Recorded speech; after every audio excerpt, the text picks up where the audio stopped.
여러분 안녕하세요. 실크로드의 주병률입니다. 어느덧 이제 가을도 백로도 지나고 가을에 이제 성큼 중심으로 이렇게 이동을 합니다. 계절이 아마 이때쯤 되면 각 그 일간지 또는 신문사마다 신춘문예라고 하는 공고가 이렇게 나올 텐데요. 모집 공고가 나올 텐데 그 공고를 보고 있는 우리 대한민국의 모든 문청들은 또 가슴을 설레거나 또 마음을 졸일 겁니다. 자, 그런 측면에서 우리가 다시 신춘문예 작품을 되짚어 보는 그 시간입니다. 오늘은 2020년 경인일보 신춘문예 시 당선작으로 선정된 작품인데요. 제목이 당신의 뼈를 생각하며 라고 하는 제목으로 이유운 씨가 당선된 작품입니다. 제가 먼저 읽고 여러분들과 같이 생각을 해보는 시간을 갖도록 하겠습니다. 당신의 뼈를 생각하며 라고 하는 이 제목인데 참 많은 생각을 우리들 하여금 하게 하는 제목이잖아요. 우리가 흔히 이제 뼈대, 한 집안의 뼈대 이렇게 얘기를 할 때도 있고요.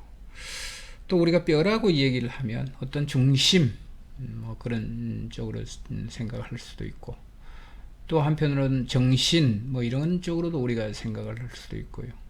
또 더해서 정체성, 그 집단이 또는 그 국가가 또는 그 개인이 가지고 있는 정체성, 이런 것들로 우리는 생각을 해 볼 수가 있습니다. 과연 그런가? 라고 하는 문제를 가지고 이 작품을 좀 들여다 보도록 하겠습니다. 제가 먼저 읽고 여러분들과 같이 생각을 해 보도록 하겠습니다. 당신의 뼈를 생각하며 이유운. 당신이 또 여름이 왔다고 말하는 것은 축축하게 땀으로 젖은 내 등을 바람으로 깎아놓은 거친 손으로 훑어준다는 것을 의미했다. 손가락 끝이 유독 단단했던 당신의 손톱은 언제나 창백한 회청색이었다. 손톱이 왜 파랗지요? 하고 물으면 요 안에는 바람이 담겨 있어 그렇다고 대답하던 당신의 입술에는 뼈가 없었다. 당신의 손이 습한 등을 훑으면 와사삭 소름이 돋았어. 정말로 당신의 손톱에는 바람이 담겨 있는 것 같았다. 당신은 바람으로 나를 만지며 내 등뼈는 당신 덕에 조약돌처럼 둥그러졌다.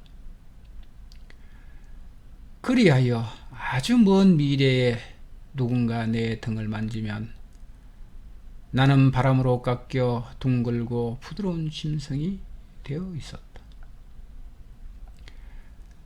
나는 그 먼 미래를 생각하면서 당신의 부푼 무릎 위에 바람의 모양을 그렸다. 이제 그 먼 미래가 되어서 바람으로 깎인 나는 이 즈음에는 꼭 당신을 생각한다. 바람을 담고 있던 당신의 손톱과 바람의 모양대로 부푼 당신의 무릎.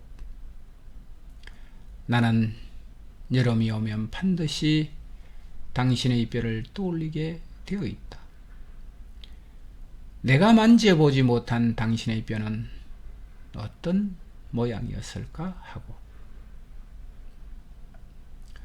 자, 이것이 이제 이유운 씨의 작품 당신의 뼈를 생각하며 라고 하는 작품입니다. 다시 한번 말씀을 드리면 2020년 경인일보 신춘문예 시로 당선한 작품입니다. 초대에서도 제가 말씀을 드린 것처럼 우리가 뼈라고 생각을 하면요, 얘기를 하면 정체성이니 정신이니 이런 얘기를 좀 했습니다. 그런 부분들을 아울러서 여러분들이 좀 생각을 해 가시면서 같이 좀 읽어 봤으면 좋겠습니다. 당신이 또 여름이 왔다고 말하는 것은 축축하게 땀으로 젖은 내 등을 바람으로 깎아놓은 거친 손으로 훑어준다는 것을 의미했다. 이렇게 얘기를 하고 있습니다.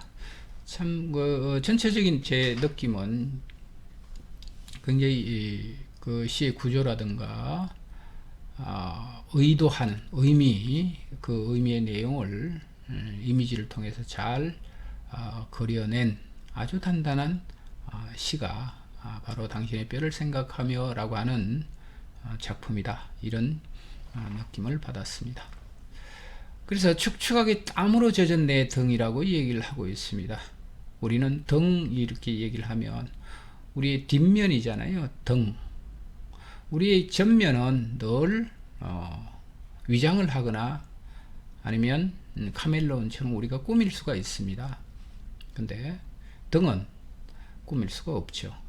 그래서 어떤 사람의 진면목을 보려면 등을 들여다보면 그 사람의 삶의 이력 또는 내력을 우리는 알 수 있다.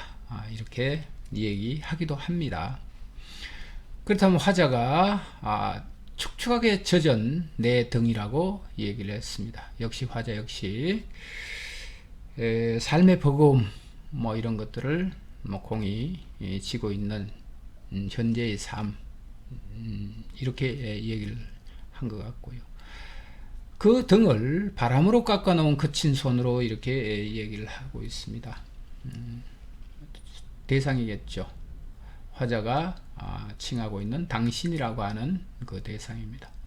당신이 바람으로 깎아놓은 거친 손으로 훑어준다는 것을 의미한다는 것은 아마 위로거나 격려거나 내가 짊어지고 있는 삶의 버거움을 이렇게 가볍게 또 이렇게 도와주거나 이렇게 위로해주거나 그런 부분들로 우리는 좀 생각을 해볼 수가 있습니다. 손가락 끝이 유독 단단했던 당신의 손톱 이렇게 얘기를 하고 있습니다. 우리는 아마 그 수상인가요? 우리 그 수상, 관상, 족상 뭐 이렇게 얘기를 하잖아요. 뭐 이런 부분들에 대해서 꽤 밝은 분들은 이 손가락을 봐도 저 사람의 성정이 어떻고 기질이 어떻고 이렇게 알아맞힌다고 해요.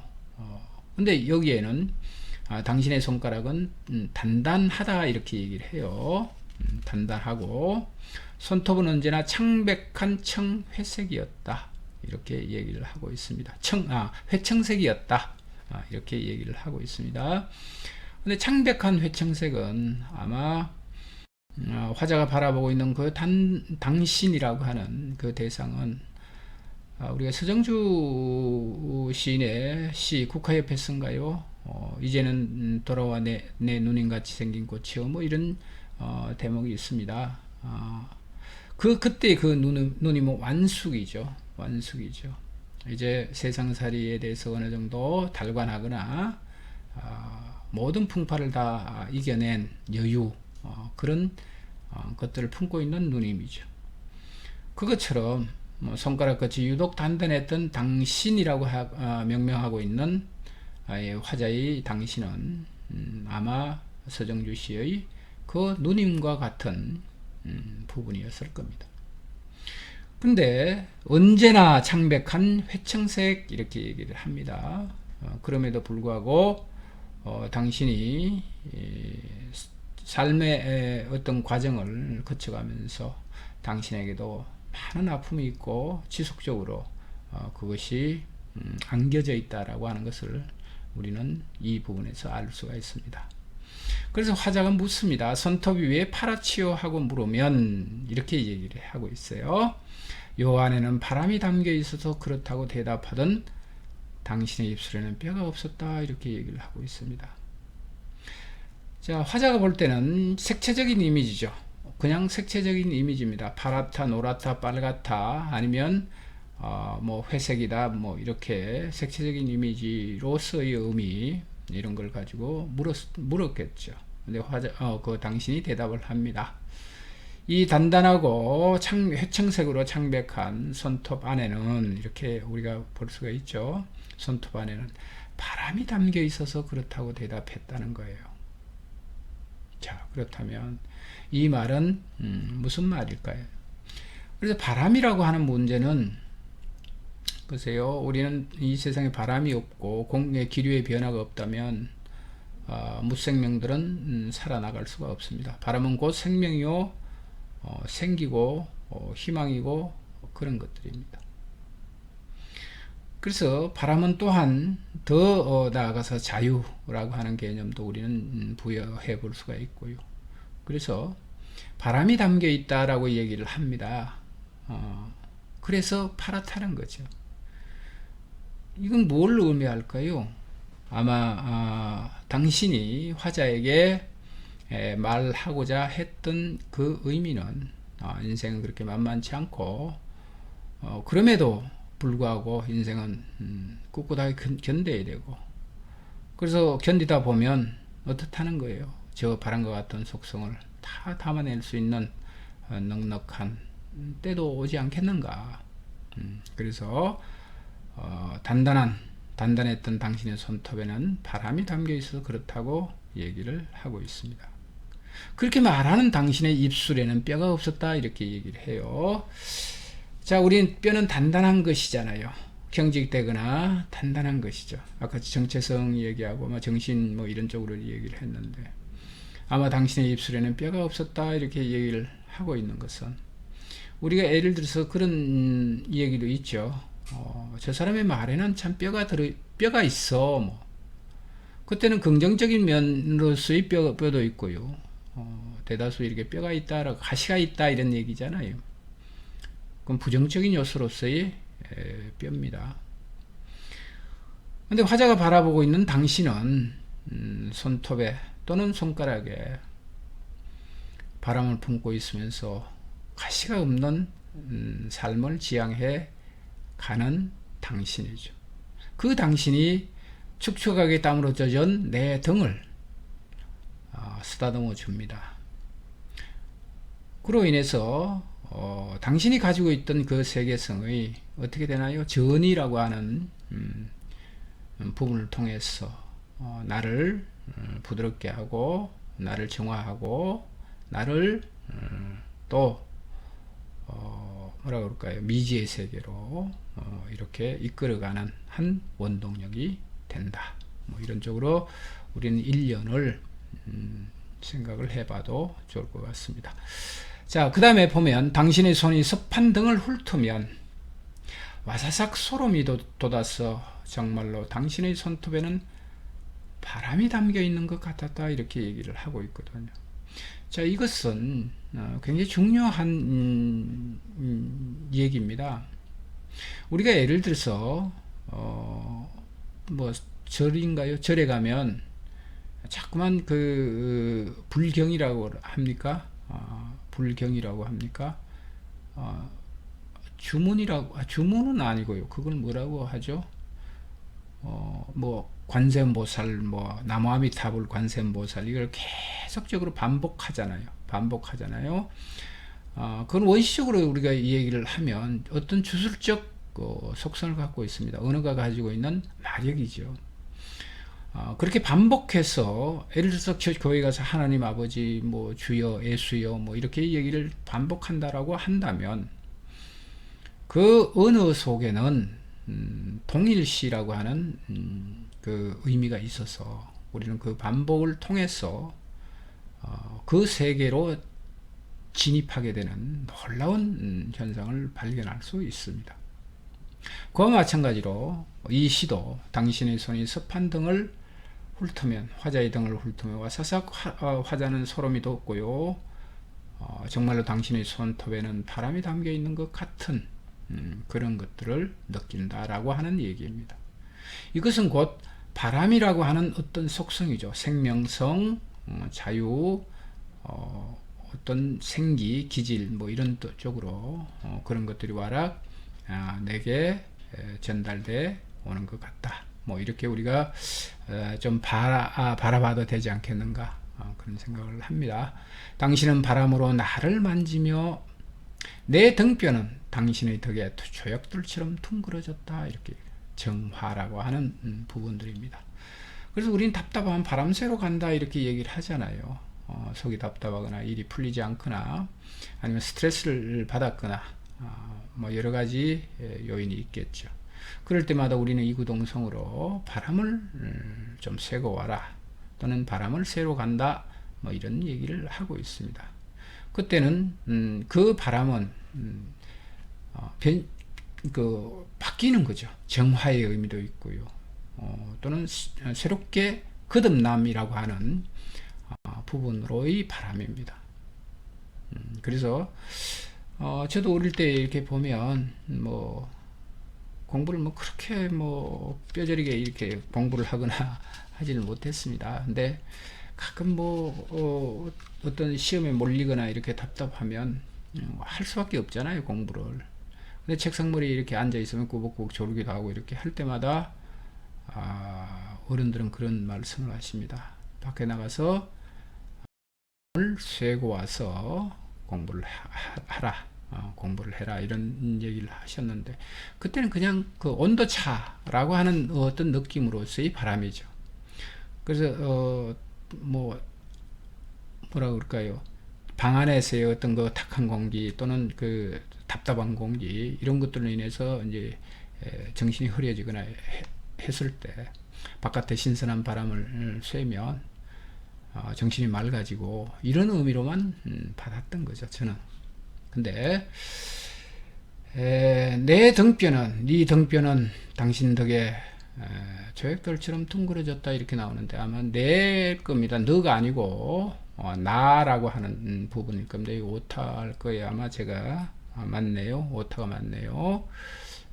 여러분들 요거는 제가 정정해서 올려놓도록 하겠습니다. 나라고 하는 거죠. 나 등뼈는 당신 덕에 조약돌처럼 둥그러졌다. 그 다음에 이렇게 그리하여 아주 먼 미래에 누군가 내 등을 만지면 나는 바람으로 깎여 둥글고 부드러운 짐승이 되어 있었다.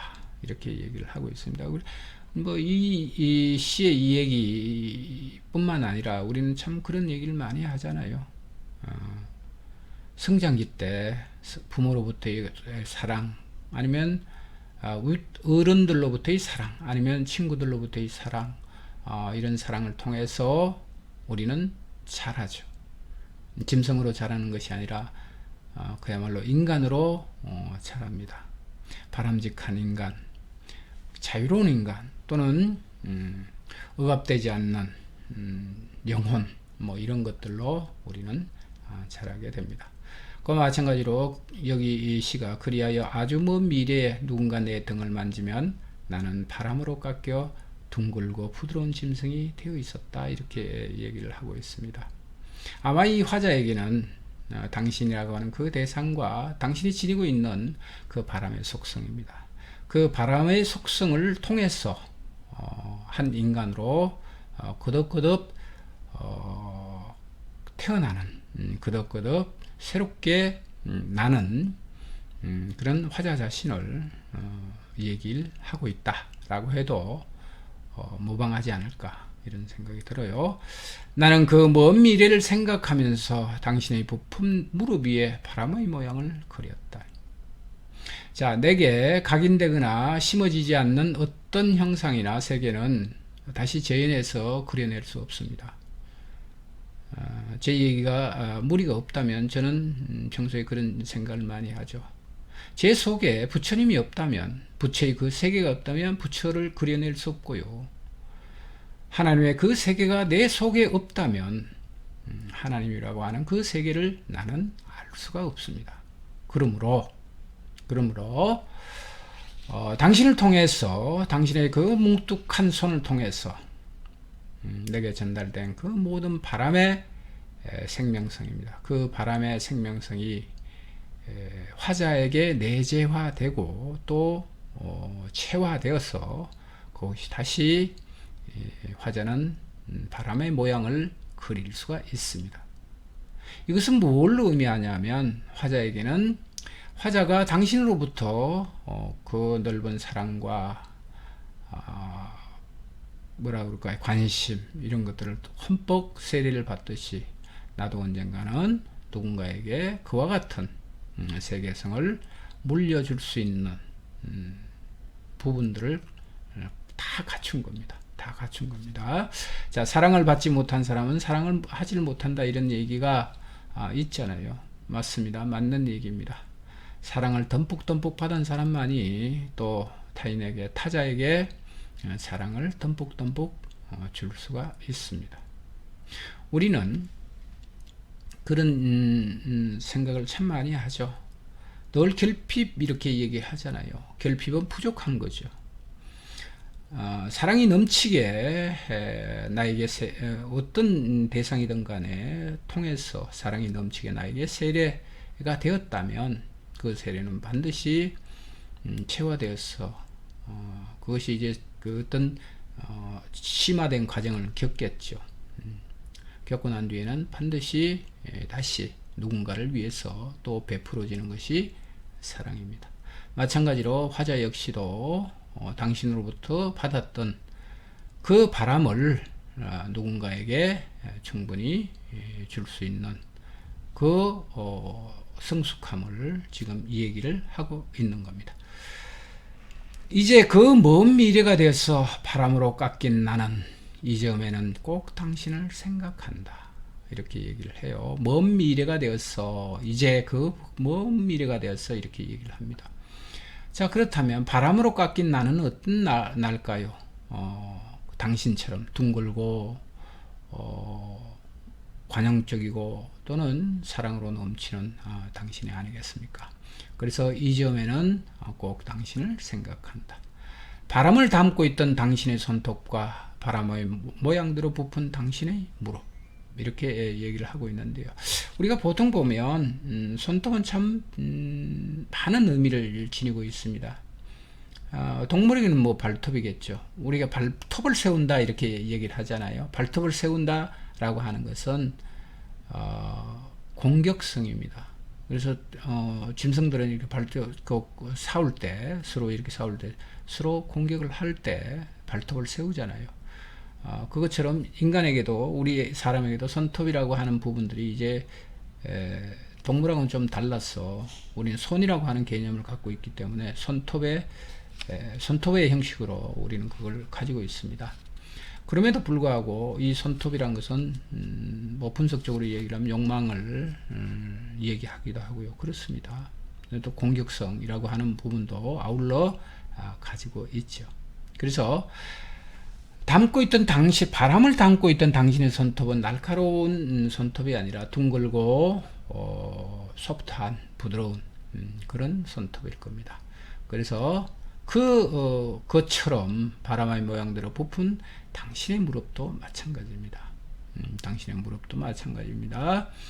그럼 바람의 모양대로 부푼 당신의 무릎은 아마 어디에도 걸리지 않는 어떤 자유로움 이런 것들을 내포하고 있는 무릎이 아니겠는가 이런 생각이 들어요.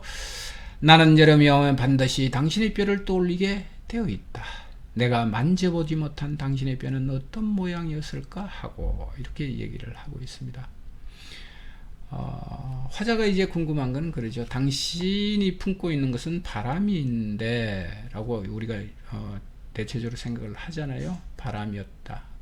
그 바람은 생명력과 이런 것들을 내포하고 있는 바람인데 당신도 분명히 뼈를 갖고 있을 텐데 그렇다면 당신의 정체성은 무엇인가? 자꾸만 생각하게 하고 아무리 내가 예를 써도 종래는 당신의 뼈를 만져보지 못한 화자죠. 그래서 어떤 모양일까 하고 궁금해 합니다. 이것은 무엇을 의미하냐면 아마 바람으로 둥그러진 그 당신은 우리가 통상적으로 알고 있는 어떤 이기주의자거나 아니면 자기중심적 사고 유형을 훨씬 벗어난 그런 당신이었을 겁니다. 그러다 보니까 당신이 가지고 있는 우리가 인간이 가지고 있는 어떤 보편적 기준이라고 하는 그 세계를 당신에게는 화자의 당신에게는 도대체 발견할 수 없었던 겁니다. 그런 것들이 욕망과 결부되거나 아니면 공격성과 결부되거나 아니면 자기 중심적 사고와 결부되거나 했던 것들이겠죠. 우리 일반적으로 사는 사람들의 범주로 생각한다면 그런 것들은 쉽게 보이기도 하고 들키기도 하죠. 근데 화자의 당신에게는 그런 세계가 전혀 보이지 않았다. 그래서 무한하게 품고 있는 당신의 바람, 당신이 품고 있는 그 바람의 세계라고 하는 문제를 가지고 이유운 씨는 우리들에게 많은 얘기를 하고 있는 겁니다. 그래서 저는 이 시를 읽으면서 아마 글쎄요, 시를 읽어내면서 늘 생각하고 있는 바이긴 하죠. 좋은 시들을 이렇게 보면 참 시를 잘 썼다. 또 욕심도 나고요. 또 한편으로 저를 다그치는 하나의 계기가 되기도 합니다. 자, 오늘은 우리 2020년 경인일보 신춘문예 시로 당선하신 이유운 씨의 당신의 뼈를 생각하며 라고 하는 시를 여러분들과 같이 살펴봤습니다. 여러분 감사합니다. 다음 시간에 다시 뵙도록 하겠습니다.